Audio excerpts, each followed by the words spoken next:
Hello friend, good morning. કેમ છો બધા? મજામાં? રામ રામ, સીતારામ, હરે કૃષ્ણ, રાધે રાધે. સિંગાપુરના અત્યારે વાગ્યા 11 અને અમે આજે ગણેશ સ્તુતિ સેલિબ્રેશન કરીએ છીએ. એકચ્યુઅલી છે તો કાલે અહીંયા રજા હોય એટલે આજ શુક્રવારે રાખીએ અહીંયા ગણેશ સ્તુતિ સેલિબ્રેશન. હમણાં બધા આવશે પબ્લિક, બધા જેટલા કામ કરતા હોય બધા અહીંયા આવીએ, પૂજા કરીએ.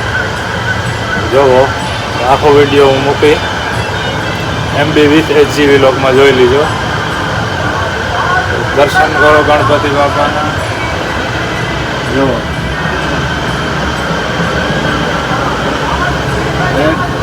ગણેશ સ્તુતિ બંધાઈને